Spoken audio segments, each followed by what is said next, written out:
before you even throw the punches, your stance must be right as far as your pivot. Start off with your pivot, get on your pivot, and it's light. The jab goes like this. This is exactly how the jab goes. Jab. This is called a 1-2. Boom, boom. You bring the hook with it. You can go to the body. Jab. Just double jab. Triple jab.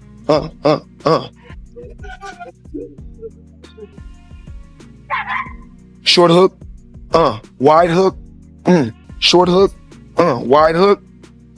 I said I had a dream that I was that fast and then I was. Why you wake up? You should have kept dreaming. Fast.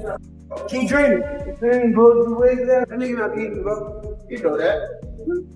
He know that. I'm sure I'm the best fighter in boxing, bro. I'm telling you. No disrespect. Jersey.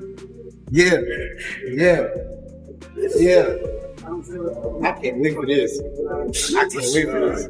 I'm so cool, bro. I'm being frustrated. Figuring it out.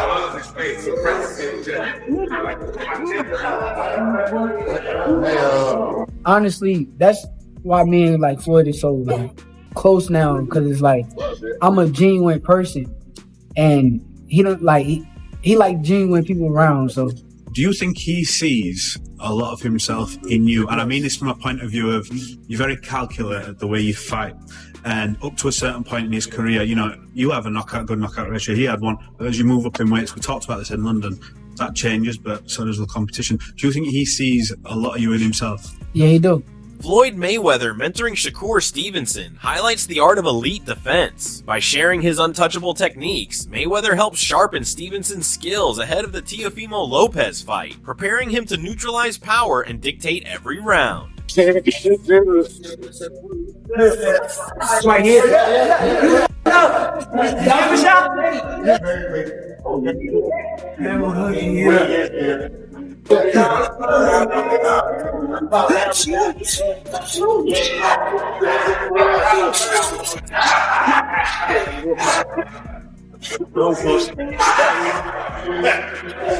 Stevenson says his bond with Floyd Mayweather goes beyond boxing. He views Floyd as a close friend, not just a legend or mentor. That personal connection allows Shakur to absorb Mayweather's wisdom naturally. Like I said, I feel as though I appreciate them guys. I appreciate them. I really don't even look at them like how everybody else look at them. I look at them Friends.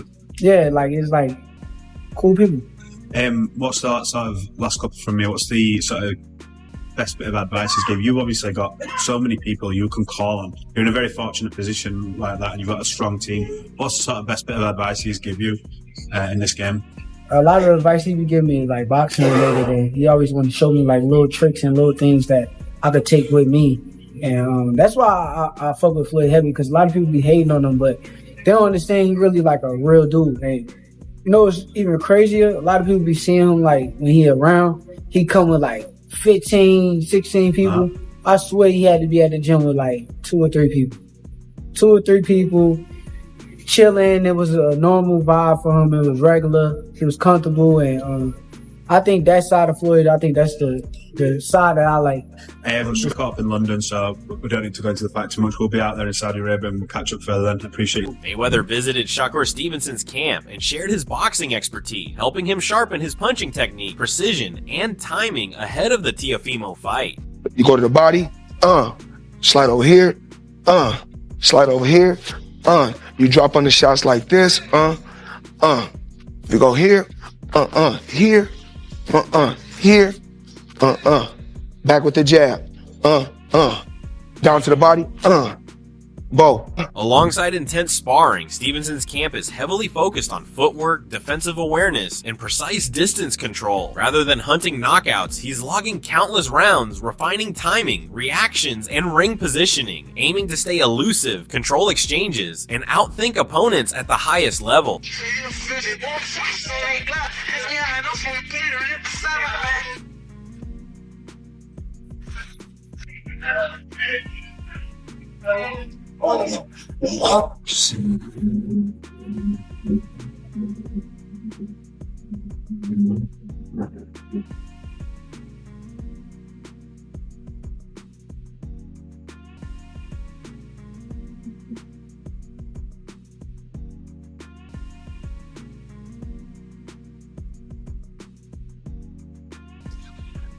Yeah. That's the second time that happened to you. Yeah. And I ain't even touch your body. Yeah, thank you. Appreciate it. Yeah. Stevenson's preparation isn't about throwing endless punches, but about precision and timing. He emphasizes real-time adjustments, reading opponents, and executing each move with purpose, relying on intelligence and control instead of reckless volume to dominate fights efficiently. Straight, like back and forth, 3 times. Once you tired, you're tired.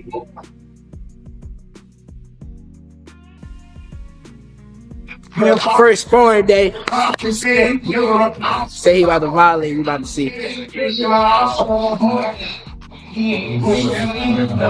This Mexican up. He gonna think he gonna think the referee hitting him in that bitch. Champ gonna just be hitting him all day long. Bop, bop, bop. He gonna be steady coming. Oh, he tough. But we gonna hit him with all that good shit. We gonna be ready for his ass. You need people like me. You need people like me so you can point your fingers and say, that's the bad guy. So, will I make you good?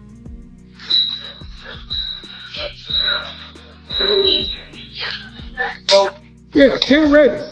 We need to be pushed today. His tight head movement allows him to slip punches by inches rather than overreacting, keeping him balanced and ready to counter.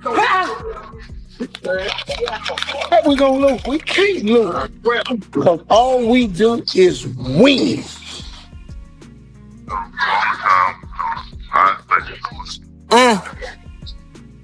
You already know what I was popping pills with him, been falling back from Killer Dell, cause I might try drill niggas. Shit. My youngin' died at 20 like a real nigga. Shots to his head, hit his chest like some real liquor. Times in the feds, and my homie gotta deal with it. My dog saw my other dog, expecting me to chill with her. You know what you did, nigga. You ain't moving low, no, we know where you live. When we catch you, it's the Super Bowl. Whoa. My bitch tripped and say she think I might OD off pills. How the else I'm gonna sleep? I've been on 30 drills. And when I think I still feel for my youngins in the field, he catch a kill, go pop it. Terrence Crawford, an elite pound-for-pound star, has been training alongside Stevenson, offering guidance and support as Stevenson sharpens his skills for the highly anticipated showdown with Teofimo Lopez. That's 2. With the phone in my hand.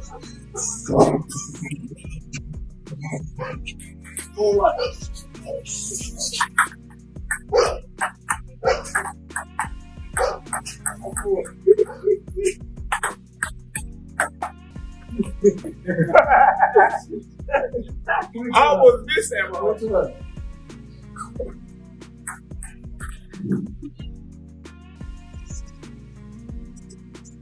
There you go. There you go. There you go. There you go. God, there you go, bro. He trying to run me into the wall. Y'all didn't see that? He's trying. Man, I performed. You know that. I told y'all what I was gonna do. I was gonna come out here and beat every game. And look, he's thinking about saying, let's play again. I am. I told you. One more game. I told you. No, hey. I'm just saying, I ain't got time. He got to work out. I ain't got time to be playing him all day. He can't beat me in nothing. I told y'all that. Stevenson has even been pictured sparring and drilling with Crawford in the gym as he sharpens his skills, moving up to 140 pounds to challenge Lopez.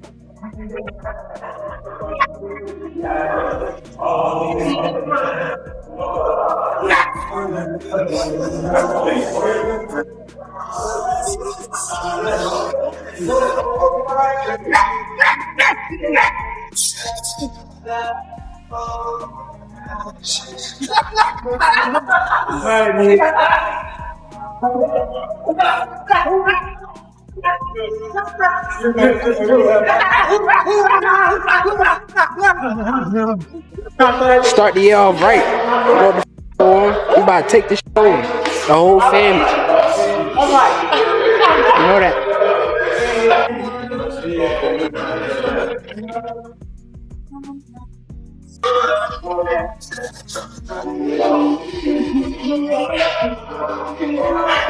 That was all. You doing this? No. I promise. Who?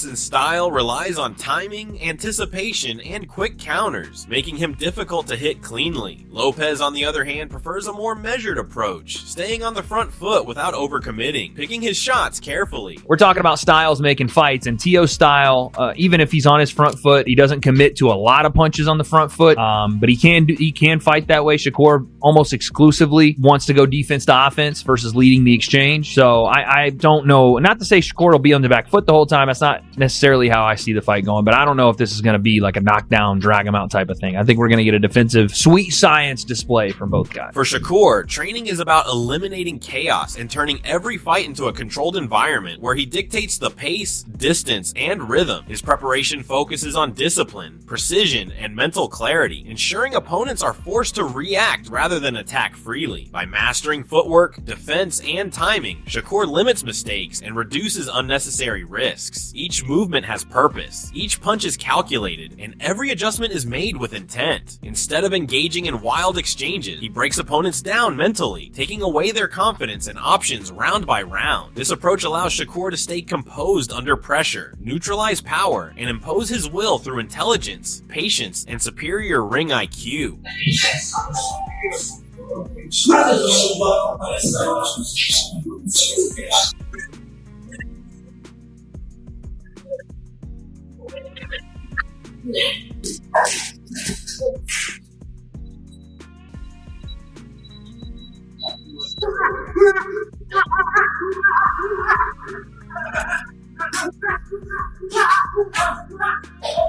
Meanwhile, Stevenson is designed to support the demands of an intense training camp as he transitions to 140 pounds. The focus isn't simply on gaining weight, but on adding lean muscle while preserving his trademark speed, sharp reflexes, and stamina. Every meal is planned to fuel recovery, maintain conditioning, and maximize performance during long, grueling sessions. Nutrition plays a key role in ensuring his body responds efficiently to increased workloads without sacrificing explosiveness or endurance. By closely monitoring his weight and energy levels, Stevenson aims to enter the Teofimo fight physically stronger, well-conditioned, and fully prepared to compete at his highest level in a new division. What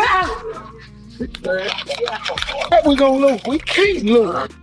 Because all we do is win.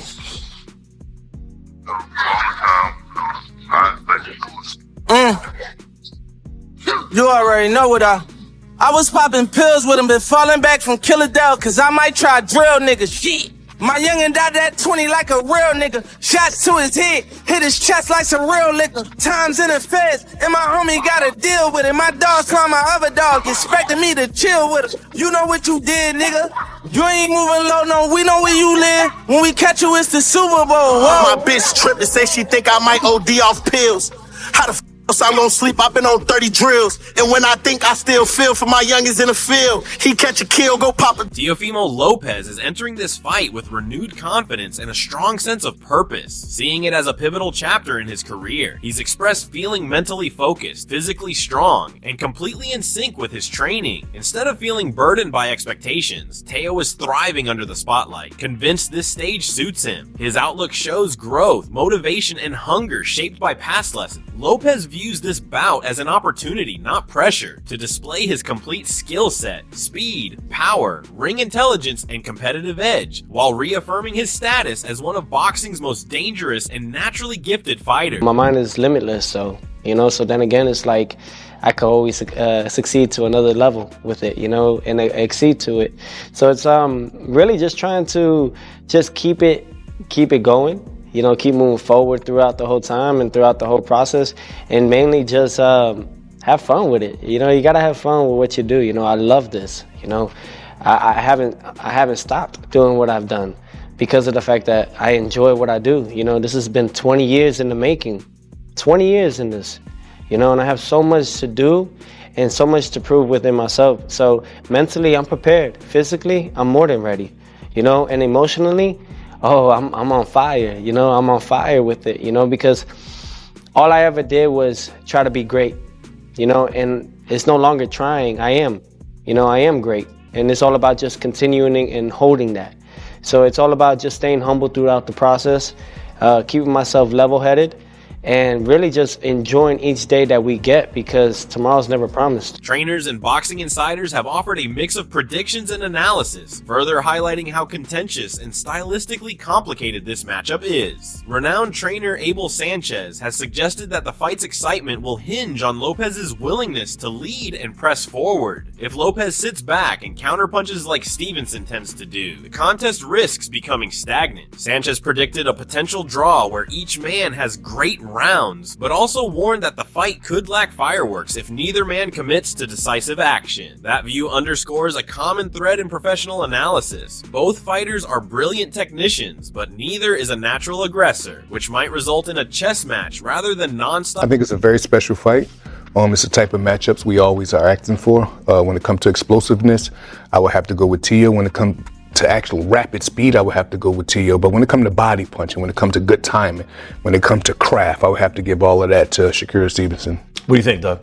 They're both boxers. I look at Stevenson as a versatile technician. I look at Teofimo. He's a boxer puncher, but his specialty is his counter punching. Listen, if Stevenson wants to be on his stick and move game, very difficult style matchup for Teofimo, and maybe not that entertaining to the fans. Because Stevenson's longer. Exactly. Stevenson's defense probably the best in the game, and he's longer. Great reflexes and timing, and so does Teo. That's why he's a great counterpuncher. But Teo's, he's a very special athlete. As a competitor, he is one of those guys who saves his A game for a fellow elite opponent. That's when he really rises his game and shows us the Teofimo Lopez that everybody thought he was when he was a prospect. People used to look at him and say, oh, this guy is going to be the star in boxing. It didn't really play out that way, but every now and then he reminds us how special he is. Teofimo is a two division Ring Magazine champion. In both fights where he won the Ring Magazine championship, he was the underdog. 4-1 underdog against Lomachenko. People forget, Lomachenko was taking elite fighters in the lower divisions and they were quitting. Yes. He was beating them into some, they were like, I can't do this, right? And Teofimo beat him. Right, he outboxed him. Yeah, he didn't do it by physically imposing himself on him. He outboxed him. He outfought him. He had speed, power, and then again against Josh Taylor at junior welterweight, he was the underdog. So he saves his best for his big. Ali Malina has pointed out that Teofimo Lopez often faces sharp criticism and is sometimes underrated in the build-up to big fights. And a big reason for that, he says, is the spotlight Shakur Stevenson enjoys in boxing. Stevenson attracts more media attention, boasts a larger fan base, and generally commands higher visibility, which can leave Lopez in the background despite his considerable abilities. Lopez brings explosive power, speed, and real championship experience to the table, but Stevenson's profile and narrative momentum sometimes overshadow those strengths. There's so many thoughts in my head with this situation, because Teofimo is at his most dangerous when he's counted out. And this is going to be one of those fights where he's going to be counted out, because Shakur is looked at by and large as the guy who can dominate boxing in this generation, right? It's just a matter of him getting the opportunity. I myself have felt that he's the guy who could and should be dominating boxing if he gets the right matchups. But bro, this is one of the rare matchups, if not maybe the only matchup, where I feel like it's a big threat here to Shakur. And then they would all come undone because of this reason. Teofimo Lopez, we've seen him at his best, but he typically brings out his best characteristics when he's back against the wall and he's counted out. And he's going to be counted out in this fight. By and large, people are going to side with Shakur in this fight to win the fight because he's the more consistent fighter, he's the more class fighter overall, and he's just so damn good. According to Malina G, this imbalance in attention can skew how fans and analysts talk about each fighter's credentials. Still, he stresses that Lopez's skill set and accomplishments demand respect, and underestimating him, especially in a fight against someone like Stevenson, could be a serious mistake inside the ring.